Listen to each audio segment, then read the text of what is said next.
오늘 우리가 함께 읽어본 이 내용은 이제 이스라엘의 두 번째 사사 에훗이 등장하고 있는 그런 내용입니다. 앞선 그 앞에 내용은 이 사사 에훗이 어떻게 등장하고 있는가, 어떻게 등장하게 되었는가를 이제 보여주고 있는 것이죠. 12절부터 14절까지. 근데 여기에서 우리가 주목해서 보게 되는 것은 두 번 반복되고 있는 이 문구입니다. 그것은 무엇입니까? 바로 이스라엘 백성이 또다시 여호와의 목전에서 악을 행했다는 것입니다. 여호와의 목전에 악을 행했다라는 이 말이 두 번이나 반복하고 있는 것을 우리가 보게 되죠. 그리고 이 문구는요, 우리가 앞으로도 계속적으로 사사기를 읽어가면서 함께 이렇게 배워가면서 계속 보게 될 것입니다. 4장 1절에도 나오고 6장 1절에도 나오고 사사들이 등장할 때마다 이게 나와요. 자, 그럼에도 불구하고 이 저자는요, 이 악이 무엇 구체적으로 다시 설명하고 있지 않습니다. 왜 그럴까요? 이미 앞서서 2장에서 이 악이 무엇인지 말했습니다. 2장 13절에 보면 그 악은 뭐예요? 여호와를 버리고 우상들을 섬긴 것입니다. 이러한 악을 이 저자는 다시 설명하지 않고 어떤 의미에서는 무심코 그냥 반복하는, 불필요한 반복을 하는 것처럼 말하고 있습니다. 어떤 의미에서 좀 의도적인 것 같기도 해요. 자, 이 악을 너무나 평범하게 그리고 그냥 자주 이렇게 반복하는 이유가 무엇일까요? 여러분들, 우린 여기서 이 죄라는 것, 이 악이라는 것의 특성이 무엇인지를 확인하게 돼요. 그리고 이것을 우리가 잘 알아야 된다는 것을 이 저자가 이러한 지루한 반복을 통해서 계속 우리에게 상기시키고 있는 것입니다. 죄가 뭐냐, 죄가 어떤 특징을 갖고 있냐. 먼저 우리가 이 맥락에서 앞에 이미 은혜를 통하여서 하나님께서 이들에게 구원을 베푸셨고 40년 동안 안식을 베풀었다는 맥락에서 이 죄는 뭡니까? 이 악은 뭡니까? 이 죄는 완전 삐뚤어진 어떤 것이라는 거죠. 곧 은혜를 베푸신 하나님께 대한 배은망덕한 그러한 모습을 보인 게 바로 죄라는 거예요. 40년간의 그 평화에 대해서 하나님께 대하여 마땅히 감사해야 하는데 오히려 이들은 그분 앞에서 악을 행하는 삐뚤어진 그리고 정반대의 어떤 반응을 보이고 있는 것입니다. 그러니까 이 죄의 이 핵심이 우리가 모든 것을 빚진 하나님께 대한 큰 배은망덕을 보이는 것이라는 거죠.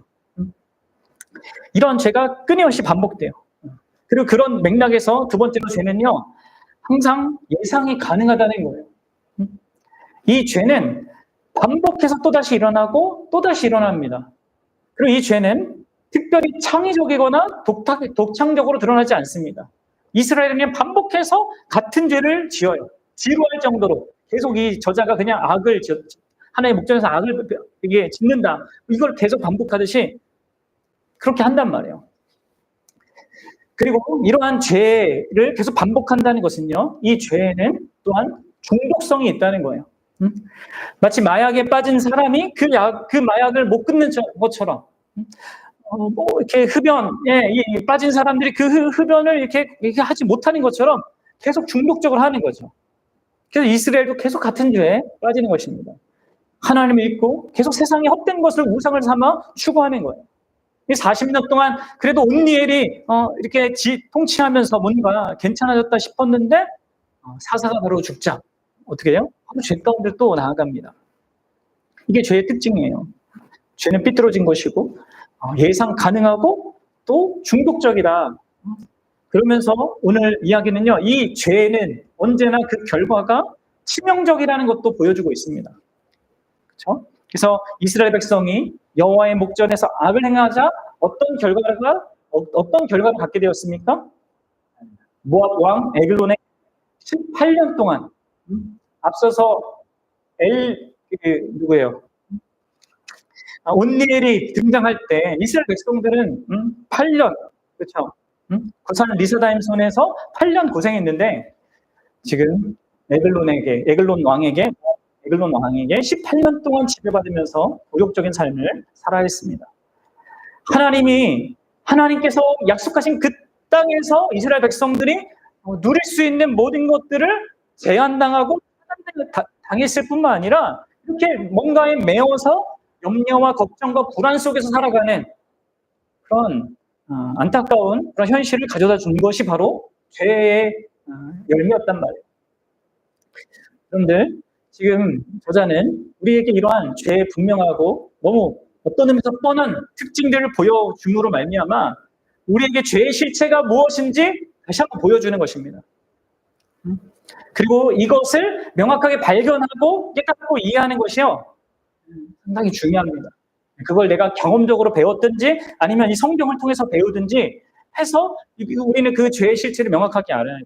그리고 그렇게 그 죄의 실체를 보는 것은요, 거기부터 시작이거든요. 그 죄의 실체를 보는 게 심지어 그게 나의 그 연약함에 의해서 보게 된 거라 할지라도 죄의 실체 그것을 명확하게 보는 게 거기서부터 죄와 싸울 수 있는 어떤 계기가 마련된단 말이에요. 그래서 우리는 이러한 죄의 실상을 분명하게 알고 살아가야 되고, 또 심지어 나의 인생 가운데 그런 죄의 실체들을 발견할 때 그것으로 인해서 낙심할 것이 아니라 명확하게 그것을 이해하고 그 안에서 어떻게 내가 하나님께 도움을 구해야 하는지, 이 죄에 어떻게 그 하나님의 도움으로 씨름할 수 있는지 생각하면서 하나님을 의존해야 되는 것입니다. 사랑하는 여러분, 오늘 이제 구체적인 이런 맥락 속에서 하나님께서 어떻게 우리에게 구원을 베푸시는가, 그리고 우리는 어떻게 그 구원을 의존해야 되는 거야 라는 그 측면으로 이제 나머지 이야기를 좀 살펴보겠는데요. 오늘 하나님은요, 큰 맥락은 이거예요. 하나님은 언제나 예상치 못한 어떤 방식으로 우리의 인생 가운데 구원을 베푸신다는 거예요.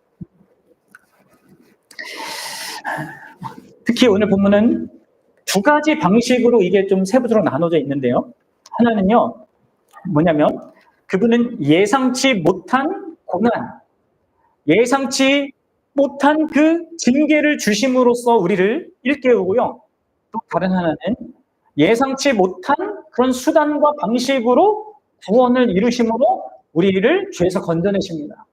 이런 하나님의 방식을 알 때 우리가 죄와의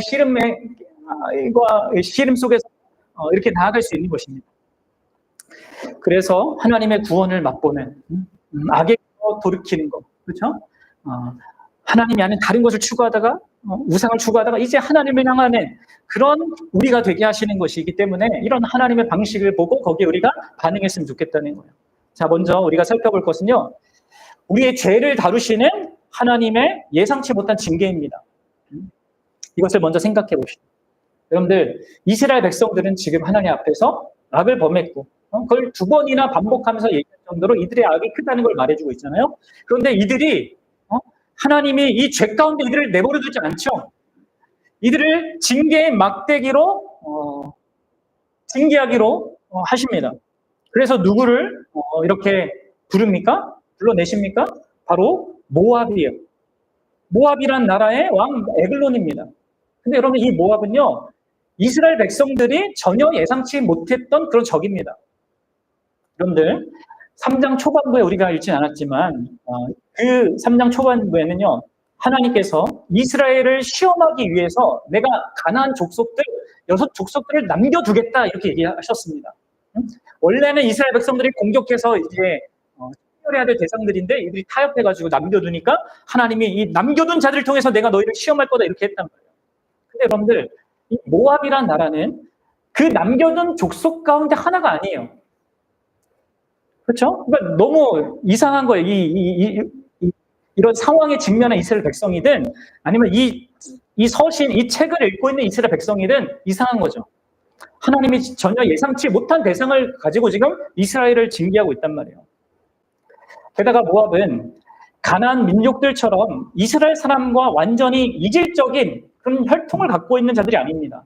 왜냐하면 이 모압이라는 나라는 아브라함의 조카인 롯의 자손이었단 말이에요. 그러니까 이스라엘과는 먼 친척이었어요. 게다가 이 모압은 이스라엘을 크게 두려워하던 나라였습니다. 이스라엘이 애국에서부터 나올 때 그 소문을 듣고 이 모압의 지도자들은 두려움에 사로잡혔단 말이에요. 그리고 이 이스라엘이 그 모압 땅을 지나가려고 할 때에도 모압은 번민하는 그 모습을 보였습니다. 그래서 민수기 22장을 보면 이렇게 나와 있는데 한번 들어보세요. 이스라엘 자손이 또 길을 떠나 모압 평지에 진을 쳤으니 요단 건너편 곧 여리고 맞은편이더라. 십볼의 아들 발락이 이스라엘이 아모리인에게 행한 모든 일을 보았으므로 모압이 심히 두려워하였으니 이스라엘 백성이 많음으로 말미암아 모압이 이스라엘 자손 때문에 번민하더라. 여러분들 이러한 상태를 가졌던 자들이 모압이었단 말이에요. 이 사실 모압 땅은 하나님께서 이스라엘 백성에게 주신 그 약속의 땅이 아니었기 때문에 이스라엘 백성들은 이 모압과 싸우지 않고 그냥 넘어간단 말이에요. 그리고 이 이스라엘은 가나안 땅에 살면서 이 모압과 전혀 충돌을 예상하지 않았습니다. 전혀 신경 쓰지 않아도 되는 그런 만만한 족속이 사실 모압이었단 말이에요. 그런데 어떻게 하십니까 지금? 하나님께서 이스라엘의 죄에 대하여서 어떤 회초리를 쓰세요?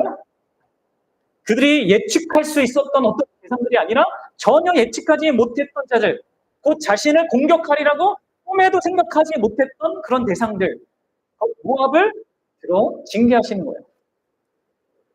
여러분들, 이 예상치 못한 적에 의하여서 이렇게 공격당한 이스라엘 백성들은요, 또 전혀 예상치 못한 큰 패배를 경험합니다. 이들이 여러분들 어디에서 패배하시는 줄 아십니까? 13절을 보세요. 13절. 에글론이 암몬과 아말렉 자손을 모아가지고 와서 이스라엘 쳐서 종려나무 성읍을 점령한지라. 여기서 종려나무 성읍은요, 여리고 지역을 말합니다. 여리고가 어떤 장소입니까? 여리고는 상징적인 지역입니다. 이스라엘이 처음 이 가나안 땅에 들어와서 하나님께 순종함으로 말미암아 그 7바퀴 돌고 그 여리고 성이 무너지는 놀라운 첫 승리를 경험했던 바로 그곳이란 말이에요. 하나님의 크신 은혜와 능력과 간섭이 있었던 바로 그 장소에서, 그 의미 있는 장소에서 전혀 예기치 못한 적에게 전혀 예기치 못한 패배를 지금 당하고 있는 거예요. 그리고 그 지역을 빼앗긴 것이죠. 그래서 여러분들 전혀 예상치 못한 그 결과를 맞이한 것입니다. 결국 에글론이라는 이 모압 왕에게, 여러분 그의 이름의 뜻이요, 작은 송아지입니다. 작은 송아지. 그러니까 어린 송아지란 말이에요. 그리고 그렇기 때문에 뭔가 이게 부족한 게 이게 이름에서부터 드러나잖아요. 근데 이 에글론이 어떻게 합니까? 암몬을 또 끌어들이고 아말렉을 또 도움을 필요로 하잖아요. 그러니까 혼자 싸울 수 있는 그런 자신감도 결여되었던 그 민족에게 지금 이스라엘 백성이 정복당해서 장장 몇 년 동안요? 18년 동안 그들을 섬겨했던 것입니다. 그러니까 이스라엘이 전혀 예기치 못한 방식으로 이 하나님의 징계가 찾아온 것입니다. 사랑하는 여러분, 죄는 우리가 악을 행할 때 하나님은 징계를 우리에게 반드시 가져오시는데 그것은 이 경우처럼 우리가 전혀 예상치 못하는 형태로 올 수 있다는 것을 여러분들 좀 생각해야 합니다. 하나님을 잊고 하나님이 아닌 것을 추구하며 살 때 여러분들 우리는 내 인생을 망치는 것, 내가 생각하는 그런 것에 의해서 내가 공격당하는 것이 아니라 오히려 전혀 예측하지 못했고 내 삶에 크게 위협이 되지 않을 거라고 여겼던 그것이, 그래서 크게 신경 쓰지 않았던 그것이 나의 삶을 흔들어 놓을 수 있는 것입니다. 그리고 여러분 우리는 그렇게 내가 전혀 예상치 못한 어떤 것으로 인하여서 내 삶이 흔들리는 것을 경험할 때 그러면 그것이 하나님의 어떤 사인이 될 수 있다는 것을 생각하셔야 합니다. 물론 여러분들 그렇게 예상치 못한 하나님의 일하심이 언제나 죄의 징계의 의미로만 다가오는 것은 아니에요. 성경 큰 맥락에서 보면 그렇죠. 죄를 범하지 않았더라도 어떤 의미에서 우리를 더 자라게 하고 온전케 세우게 하도록 하나님께서 그런 일들을 하시기도 한단 말이에요. 전혀 예상치 못한 그런 고난을 통해서 우리에게 뭔가를 깨닫게 하시고 배우게 하시는 것입니다. 그게 여러분들 징계로 올 수도 있는 거고 징계와 상관없이 우리를 성숙하게 만드는 과정으로도 올 수 있어요. 그러나 분명한 것은 이 모든 것이 결국 하나님께서 우리에게 선을 이루기 위한 방편을 주신다는 거예요. 이스라엘은 여기서 징계의 의미로 이런 예상치 못한 일을 당하는 거고, 여러분들 우리가 잘 아는, 너무나 잘 알려진 그 욥의 고난은 뭡니까? 네? 징계 때문이 아니잖아요. 그렇죠? 그의 더 온전한 신앙을 위해서, 하나님을 향한 그 참된 믿음을 위하여서 그렇게 허락하신 거란 말이에요. 그럼 어떻습니까? 여러분들 삶에 그런 게 있는 것 같습니까? 하나님이 이런 간섭하심이? 여러분들, 제가 엊그저께 전혀 예상치 못한 일을 경험했어요. 그죠? 아시는 분은 아시겠지만, 저의 둘째 아들이, 보성이가 축구 학원에서, 축구하다가 그런 것도 아니고, 축구하기 위한 준비 운동 하다가 넘어져서 팔이 부러졌습니다. 진짜, 네. 팔이 부러졌다는 소리를 듣고, 제 마음이 너무 분노가 일어나더라고요. 왜? 그 선생님들이 우리 보성이를 못 지켜줘가지고, 그렇게 다친 거야. 하면서 분노가 일어났는데, 알고 보니까 이제 자기 혼자 달리다가 넘어진 거였어요. 근데 선생님이 볼 때는, 그렇게 크게 안 다친 것으로 이렇게 보셨단 말이에요. 근데 우리 아내가 가서 확인해 보니까 좀 팔이 부은 것 같아서 병원에 갔단 말이에요. 근데 찍어 보니까 뭐예요? 팔이 부러졌어요. 이게 뼈 조각이 이렇게 튀어나오고, 제 아내는 더 분노가, 모르겠어요. 축구, 학원에 대한, 거기 선생님들이랑 분노가 일어나기도 하고, 또 한편으로는, 우리 보성이가 얼마나 아플까. 또 이렇게 전화하는데 거기서 이제 전화기 뒤쪽에서 우는 소리 또 들리니까 눈물이 날 것 같은 거예요, 제가.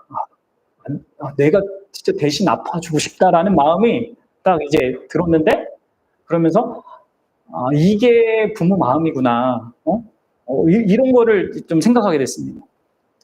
그러면서 생각해서 왜 도대체 갑자기 예상치 못한 일이 일어났을까? 고민했죠. 그러면서도, 그래. 그러나 하나님께서 어떤 일이 일어나도 다 모든 것을 합력하여 선을 이루시는 분이시니까, 그래, 뜻이 있겠지 하는 그러한 마음이 들었습니다. 다행히 머리를 다치거나 크게, 그렇게 된 건 아니니까 하는 마음으로, 마음을 가라앉히고 또 생각을 해봤어요. 이런 생각도 들더라고요. 내가 뭐가 잘못한 게 있나? 하나님 앞에? 우리 부모가 좀 뭐가 문제가 있었나? 아니, 우리 보성이가? 이런 고민을 하다가, 이게 어쨌든 그런 거 잘 모르겠더라고요. 그런 부분들은. 근데, 좀 더 생각해 보니까, 저한테 그런 모습이 보였습니다.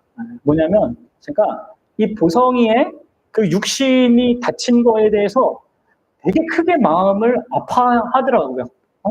눈물이 핑 돌 정도로, 그렇게 보성이를 걱정하는 저를 봤어요. 그런데, 돌아보니까, 그동안 제가 우리 보성이의 영혼을 위하여서는 그렇게 눈물이 날 정도로 깊이 염려하고 위해서 기도하지 못한 것이 문득 떠올랐습니다. 내가 이 보성이의 그 회복을 위해서 기도하는 것 가운데 보성이의 영혼을 위해서 더 열렬히 하나님 앞에 기도해야겠구나. 이런 생각이 저한테 탁 오더라고요. 모르겠습니다. 이게 왜 무슨 이유 때문에 이렇게 된지 다 알지는 못하지만 저는 분명한 것은 이러한 시간이 없었더라면 어쩌면 더 중요한 것, 보성이가 아무리 건강하게 잘 자라나도 그 영혼의 절대적인 그 필요에 대해서 머리로만 알면서 진지하게 구하겠다는 그 세상 생각을 좀 하지 못했을 것 같아요.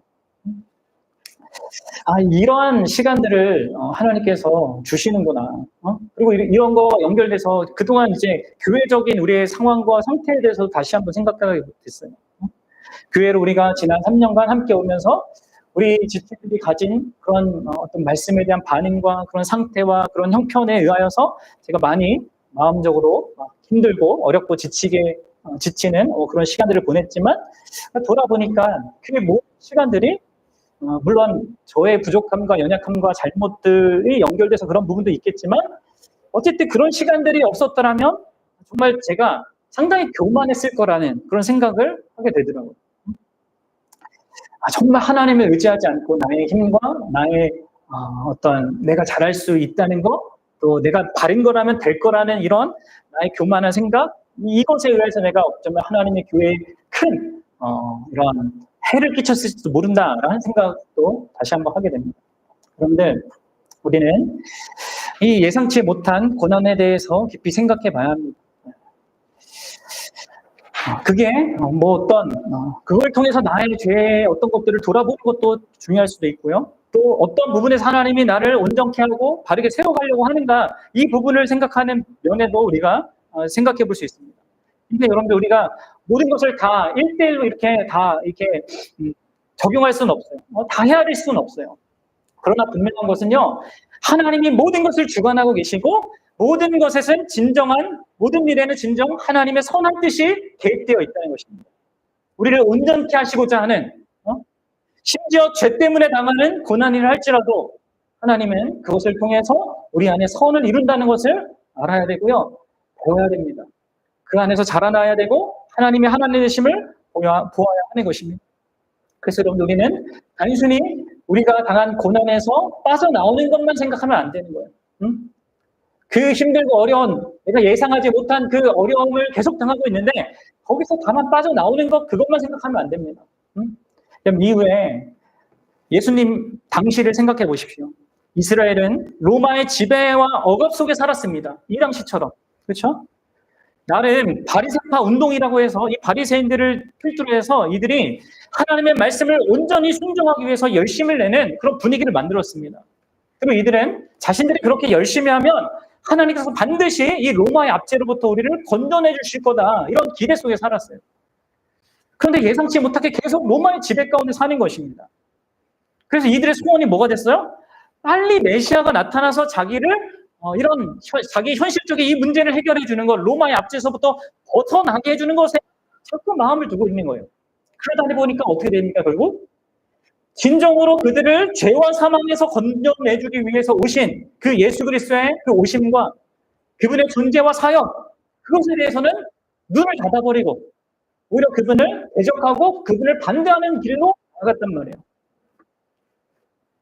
여러분들, 우리가 그래서 아셔야 됩니다.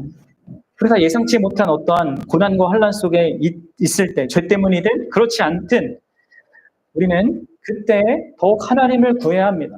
하나님께서 왜 나의 인생의 이 시점에 나에게 이런 것을 허락하셔서 나에게 무엇을 깨닫게 하시는지, 어떤 것을 내가 배워야 한다는 것을 그분이 알기를 원하시는지, 그러면 그것을 해야 되지. 여러분, 여기 오늘 본문의 이스라엘 백성들처럼 자기 방법대로 자기 식으로 어떻게든 현재의 문제를 해결해 보려고 아둥바둥하면서 살아가면요, 여러분들, 결국 18년이란 그 세월을 여러분, 이스라엘 백성들이 허송생활하고 낭비했잖아요. 해볼 거 다 해보고 안 되니까 그제서 하나님을 찾잖아요. 여러분, 물론 그렇게 해도 하나님의 은혜롭고 자비롭기 때문에 응답해 주십니다. 그러나 여러분들, 그렇게 낭비된 시간이 얼마나 허망합니까? 여러분들, 예상치 못한 일들로 그렇게 고난 가운데 있을 때, 고난 당할 때 곧바로 하나님께 나아가십시오. 그리고 하나님께 물으십시오. 여러분들, 이제 우리가 두 번째로 살필 것은요, 하나님께서는 이렇게 우리가 예상치 못했던 식으로 자기 백성을 징계하시는 하나님이실 뿐만 아니라 우리가 믿는 하나님은 전혀 예상치 못한 방식으로 또한 구원을 이루시는 분이라는 것을 오늘 본문은 우리에게 보여주고 있습니다. 여러분들, 이스라엘 백성은 그들이 아마 하나님께 부르짖을 때 하나님께서 그들에게 보내주셨던 첫 번째 사사 온니엘과 같은 아주 특출난 그런 영웅을 기대했을지 모릅니다. 그런데 하나님이 그들에게 보내주시는 구원자는요, 바로 그들이 전혀 예상치 못했던 예상 외의 인물이었어요. 3장 15절을 보십시오. 3장 15절. 이스라엘 자손이 여호와께 부르짖으매 여호와께서 그들을 위하여 한 구원자를 세우셨으니 그는 곧 베냐민 사람 게라의 아들 왼손잡이 에우시라. 이스라엘 자손이 그를 통하여 모압 왕 에글론에게 공물을 바칠 때. 여러분들, 등장하는 구원자가 어떤 자입니까? 베냐민 지파입니다. 첫 번째 사사는 온니엘은 유다 지파에서 나왔고, 이 두 번째 사사는 이제 베냐민 지파에서 나오고 있습니다. 이 베냐민 지파는 많은 지파들 중에 가장 약한 지파 중에 하나예요. 나중에 사울이 왕이 될 때도 자기가 자기 작은 그 지파에서 왕이 될 수 있습니까? 막 이렇게 반응하잖아요. 이게 드러나지 않는 그런 지파에서 이게 나온 거란 말이에요. 게다가 여러분들 이 베냐민이라는 이 이름이요, 뜻이 뭡니까? 베냐민이 히브리어로 오른손의 아들들이라는 뜻이에요. 그런데 여러분 지금 에훗은 어떤 자입니까? 왼손잡이입니다. 그리고 이 왼손잡이를 문자적으로 하면 오른손을 제한받고 있는 자라는 뜻이에요. 그러니까 오른손이 이제 묶여진 자, 이렇게 해도 이렇게 될 수 있거든요.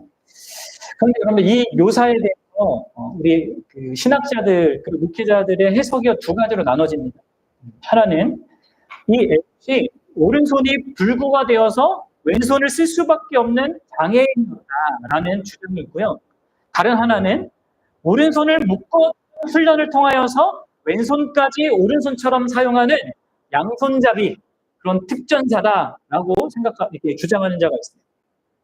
왜 그러냐면 이제 사사기 20장 16절을 보면요, 이런 베냐민의 사람들의 모습이 나와요. 베냐민 지파에 이런 특별한 특전사들이 있었던 거예요. 봅시다. 이 모든 백성 중에 택한 700명은 다 왼손잡이라 물매로 돌을 던지면 조금도 틀림없는 자들이었다.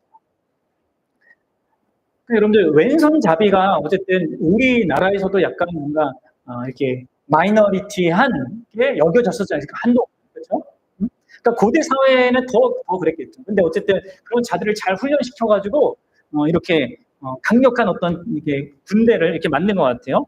그래서 이런 맥락에서 에훗도 그러한 특전사일 수 있다라는 주장이 있는 것이죠.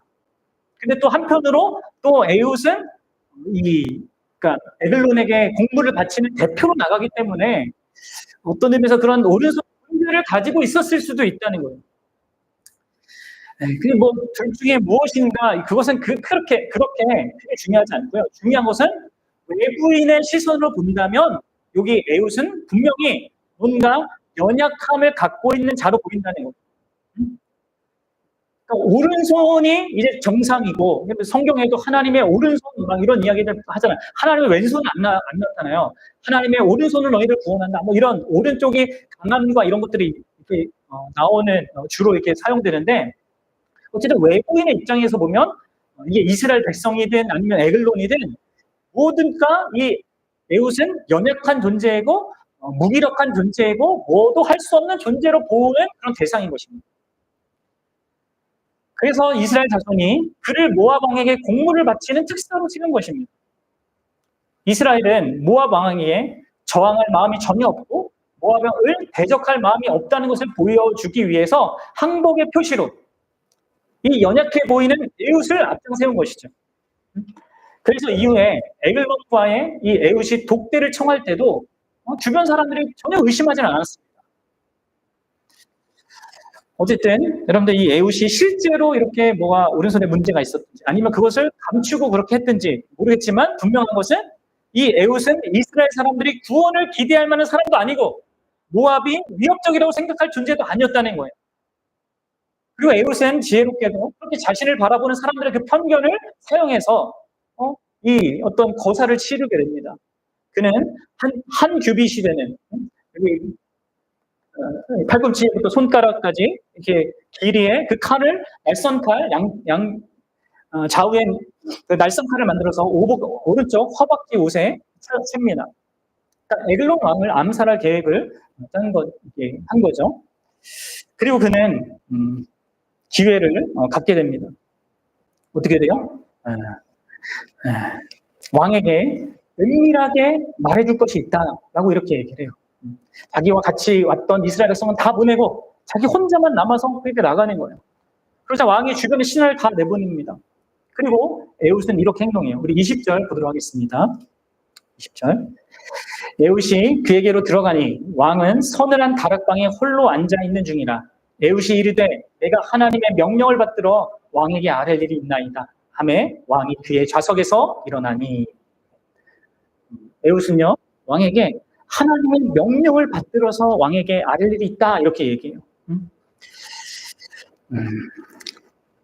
에훗에게 하나님은 이스라엘의 하나님이겠지만 듣는 에글론에게는 뭐였냐면 자신들이 섬기는 신이었을 거란 말이에요. 같은 엘로힘이라고 있는 하나님, 그러니까 이방인도 엘로힘을 부르고 이스라엘도 엘로힘을 부르는데 이게 그 다른 개념이거든요. 이 어떤 그 대상이냐에 따라서. 그러니까 뭔가 이 에훗이 자기에게 와서 신의 뜻을 전한다고 하니까 이제 이 에글론이 어떻게 반응합니까? 고대 근동에서 이 신의 메시지를 들을 때 행동하는 그 예의에 따라서 이 에글론은 그 메시지를 존중하고 경청하기 위해서 자리에 일어납니다. 그때 21절입니다. 같이 읽어봅시다. 시작. 에훗이 왼손을 뻗쳐 그의 오른손 위에서 칼을 떼어 왕의 몸에 찌르매. 에훗은 이 에글론의 방심을 놓치지 않고 칼을 뽑아 에글론의 배를 찌릅니다. 얼마나 세게 찔렀는지 칼의 손잡이까지 그 왕의 뱃속으로 들어가죠. 그리고 그 짧은 칼 끝이 등 뒤까지 남았습니다. 그리고 3장 22절을 보면 어떻게 되어 있습니까? 기름이 칼날에 엉겼더라. 그럼 지금 한글 성경에는 이게 기름이 칼날에 엉겼다라고 이걸 조금 의역을 했는데요. ESV 영어 성경을 보면요. 뭐라고 되어 있냐면 똥이 나왔다 이렇게 되어 있어요. 그래서 똥에 해당하는 단어가 히브리 성경 단 한 번 나오기 때문에 그 의미를 정확하게 알 수가 없습니다. 그래서 이제 의역을 한 거란 말이에요. 근데 여러분들 뒤에 나오는 24절에 왕의 부하들이 이게 우리 왕이 발을 가리러 갔다. 이런 좋은 성경에는 거기에 그 각주가 있단 말이에요. 뭐예요? 용변을 본다는 말이에요, 그게. 그러니까 아마도 이제 대변 문제가 났기 때문에 이들이 그렇게 생각한 거란 말이에요. 그래서 이제 이것을 ESV 영어 성경처럼 해석하는 것이 더 문맥에 잘 들어맞는다. 그래서 왕의 신하들이 그 잠긴 문에서 기다리는 것입니다. 그런데 기다려도 너무 늦어지는 거죠. 뭐가 이상하다 싶어서 어떻게 해요? 열쇠를 가지고 왕이 있던 곳을 열어봤습니다. 무엇을 보았습니까? 자신들의 왕이 죽어 있는 것을 발견하고 충격에 빠집니다. 그리고 그 사이에 그들이 거기서 그냥 바깥에서 막 이렇게 기다리고 있는 동안에 에훗은 유유히 적진에서 빠져나옵니다.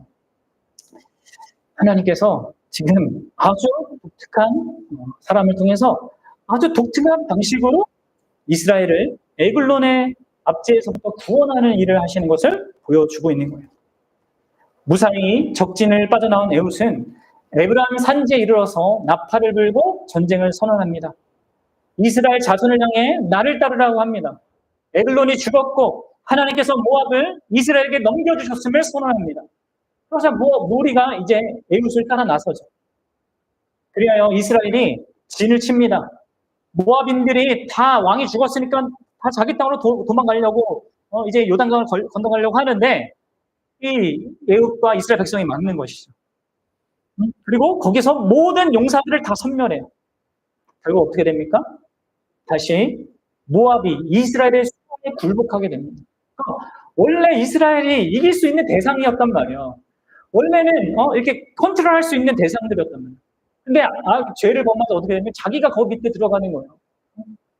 그 현실이 자기들이 하나님의 은혜와 능력으로 이렇게 주도할 수 있는 것인데 그 현실에 매여가지고 그렇게 살게 되는 겁니다. 어쨌든 하나님께서 이들을 굴복하게 하시고 이스라엘 땅은요 장작 80년 동안의 평화를 갖게 됩니다. 여러분들 아주 그럴듯한 영웅적이었던 온내를 통하면서 있게 된 40년보다 2배나 긴 시간을 평화를 누리게 된다는 거예요. 여러분 보십시오. 이처럼 하나님은 어느 누구도 기대하지 않았던 그 왼손잡이 에훗을 통하여서 전혀 예상치 못한 방식으로 구원을 이루셨고 전혀 예상치 못했던 80년의 긴 평화를 얻게 하셨습니다. 그럼 이게 하나님의 예상치 못하는 그런 구원입니다. 그럼 그렇습니다. 하나님은요, 항상 우리가 예상 가능하고 예측 가능한 방식으로 일하지 않습니다. 당연한 방법으로만 역사하지 않습니다. 예상치 못한 리더와 예측 못한 그 수단을 통해서 놀라운 구원을 베푸시는 분이요. 그럼 이 모든 기록이 왜 기록된 거예요? 이 모든 성경이 왜 기록된 것입니다. 왜 기록된 것입니까?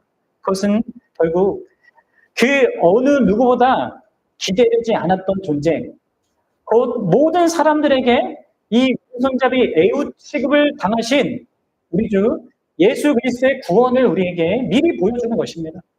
그럼 이사야서 53장 2절과 3절을 보면 예수님에 대해서 이렇게 얘기하고 있어요. 같이 읽어봅시다. 그는 주 앞에서 자라나기를 연한 순 같고 마른 땅에서 나온 뿌리 같아서 고운 모양도 없고 풍채도 없은즉 우리가 보기에 흠모할 만한 아름다운 것이 없도다. 예수님 영화, 예수님 애니메이션 보면 예수님 항상 멋있게 나오고 막 잘생긴 인물이 대표하지만 여러분들 그렇지 않단 말이에요. 중동인이라고요. 고운 모양도 없고 풍채도 없고 흠모할 것이 아무것도 없는 모습으로 예수님 이 땅에 오셨다고요. 3절 보면 그는 멸시를 받아 사람들에게 버림받았으며 간고를 많이 겪었으며 질곤을 안 자라 마치 사람들이 그에게서 얼굴을 가리는 것과 같이 멸시를 당하였고 우리도 그를 귀히 여기지 아니하였도다. 여러분들, 예수님은 이렇게 왼손잡이 애웃 취급을 당했습니다. 그러면서 그는 자신의 백성을 위해 홀로 승리를 쟁취하셨고 어떤 도움도 받지 않고 그 구원의 일을 이루셨어요. 그분은 자신의 연약함을 통하여서 구원을 이루셨습니다. 심지어 처참한 패배를 통하여서 구원을 이루셨습니다. 그분은 그의 백성을 위하여서 에글론보다 더 막강한 죄와 사망과 사단의 권세로부터 자기 백성을 해방시켜 주셨습니다. 사랑하는 여러분, 하나님의 구원이 어떻게 우리에게 주어졌는가를 생각해 보십시오. 이것은 세상이 기대하는 방식이 아닙니다. 세상이 원하던 그런 모습이 아닙니다. 하나님의 구원은 이래요. 주류가 아니라 비주류를 통해서 이루어지고 강함이 아니라 연약함을 통해서 이루어지고 승리가 아니라 패배를 통해서 이루어지며 세상이 지혜가 부르는 것이 아니라 세상이 어리석게 보는 그것을 통해서 이루어집니다. 우리는 별 볼 일 없어 보이는 예수, 그냥 십자가에서 허망하게 죽임당한 그 예수, 세상의 눈으로 볼 땐 그게 예수님의 전부죠. 우리는 그들과 같이 이 예수님을 보면서 귀히 여기지 않는 그런 잘못을 저지르지 말아야 합니다. 오히려 우리는 이 예수 그리스도를 하나님의 능력이자 하나님의 지혜로 보아야 합니다. 그리고 그분이 그렇게 우리가 전혀 예상치 못한 방식으로 오시고 전혀 예상치 못한 방식으로 구원을 이루셔서 어떻게 전혀 예상치 못한 그 영구하고 놀라운 복을 주셨는지를 생각해 보셔야 합니다. 그 예수님께서 주신 그 구원으로 말미암아 불가능한 우리 인생들에게 얼마나 놀라운 일이 그냥 애웃이 가져다준 80년짜리의 무엇이 아니라 영원한 무엇을 주셨는지를 보셔야 된단 말이에요. 에베소서 여러분 1장 3절부터 5절을 보십시오. 같이 읽어봅시다. 시작. 찬송하리로다 하나님 곧 우리 주 예수 그리스도의 아버지께서 그리스도 안에서 하늘에 속한 모든 신령한 복을 우리에게 주시되 곧 창세 전에 그리스도 안에서 우리를 택하사 우리로 사랑 안에서 그의 앞에 거룩하고 흠이 없게 하시려고 그 기쁘신 뜻대로 우리를 예정하사 예수 그리스도로 말미암아 자기의 아들들이 되게 하셨나니. 여러분들, 이 엄청난 하늘의 신령한 그 복, 창세 전부터 그 하나님이 계획하셔서 우리에게 가져다 이 엄청난 복을 생각해 보십시오. 우리를 그분 안에서 하나님의 자녀 되게 하시고 우리를 자녀로 대우하시는 영원히 사랑하는 대상이 되게 하시는 그 영구한 어떤 복. 근데 그럼 우리가 사실 어떤 상태에 있었습니까? 에베소서 2장에 보면 죄와 허물로 죽은 자였단 말이에요.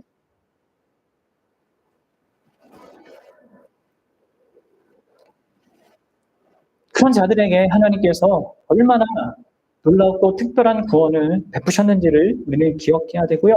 그렇게 예수 그리스도를 통해서 우리에게 허락하신 이 놀라운 구원의 은혜를 우리가 정말 깊이 감사하고 찬양해야 합니다. 여러분, 그런 놀라운 구원과 그러한 은혜와 그 영광한 것을 받았는데 마지막으로 안타까운 건 뭐냐면 우리의 모습이 그걸 받은 자답지 못다운 그런 아름다운 모습이 아닐 때가 너무 많다는 것이죠. 우리 역시 그렇게 영광스러운 뭔가를 갖고 있는데 세상 사람들 볼 때는 애국과 비슷한, 왼손잡이 애국과 비슷한, 미천해 보이고 보잘것없어 보이고 그렇게 부족한 하는 한계를 갖고 있는, 우리에게 다 있잖아요. 그게 뭐 어디서 뭐 직장에서 잘해도 뭐 집안에 문제가 있고 집안에 잘해도 직장에 문제, 무슨 뭐 한계를 우리가 다 갖고 있단 말이에요. 연약함들이 다 갖고 있단 말이에요. 하나님의 모든 그 복을 다 소유하고는 있지만 또 동시에 연약한 어떤 걸 갖고 있어요. 근데 여러분 그게 예수님이 이 땅을 사셨던 방식이란 말이에요. 그리고 우리를 그렇게 이 땅에 두신단 말이에요. 왜요? 그러한 우리의 연약함과 부족함과 한계와 심지어 우리의 죄를 가지고도 하나님께서 어떻게 하나님 자신의 구원과 영광과 그 뜻을 이루시는지 그분이 우리를 통해서 또한 자신의 그 어떠하심을 드러내시는 것입니다. 그래서 고린도전서 1장 26절과 27절에 이런 말씀이 있는 거예요. 우리 함께 읽어봅시다. 이 말씀이 나에게 적용되고 있다는 거, 이 말씀이 그렇게 나에게 허락됐다는 거, 여러분 이것들을 감사하면서 좀 생각해 보셔야 됩니다. 같이 읽어봅시다. 형제들아, 너희를 부르심을 보라. 육체를 따라 지혜로운 자가 많지 아니하며 능한 자가 많지 아니하며 문벌 좋은 자가 많지 아니하도다. 그러나 하나님께서 세상에 미련한 것을 택하사 지혜 있는 자들을 부끄럽게 하시고 세상에 약한 것을 택하사 강한 것들을 부끄럽게 하려 하시며. 사랑하는 여러분, 하나님께서 언제나 이렇게 일하십니다. 일반 사람들이 예측 불가능한 방식으로 자신의 구원을 이루십니다. 그래서 그분이요, 이 세상 가운데 가장 못난 우리들을 먼저 불러서 구원의 은혜를 받게 하시고요, 그 구원의 은혜를 전하게 하시는 거예요. 그리하여서 아무 육체도 자랑할 수 없고 오직 하나님만을 높이는 그 구원이 되도록 하시는 것입니다. 여러분, 이게 하나님이 구원하시는 방식이고요, 우리의 삶을 이끌어가는 방식이고 우리의 삶을 통해서 다른 사람을 구원하는 방식입니다. 우리의 모습과 우리의 형편과 우리의 삶이 아무리 보잘것없고 연약하고 부족하고 한계가 있다 하더라도요, 여러분, 우리의 사사, 우리의 완전한 그 사사가 우리에게 이루신 그 놀라운 구원을 생각하고 기억하십시오. 우리에 의하여서, 여러분, 우리의 연약함과 실패와 우리의 못남과 이것에 의하여서 우리의 인생이 결정되지도 않고요, 놀랍게도 그런 모든 것들을 사용해서 하나님이 다른 사람까지 구원하는 통로로 우리를 사용한다는 것을 기억하십시오. 여러분, 우리가 얼마나 복된 위치에 있고 영광스러운 그런 인생을 살아가는가를 기억하셔야 됩니다.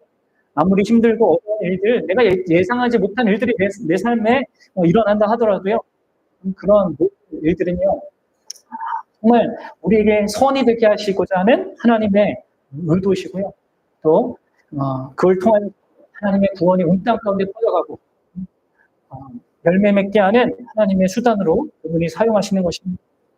그리고 여러분들이 그런 하나님을 알고 진짜 내가 그리스도 안에서 얼마나 놀라운 복을 받았는가를 알면 우리는 죄를 이길 수 있습니다.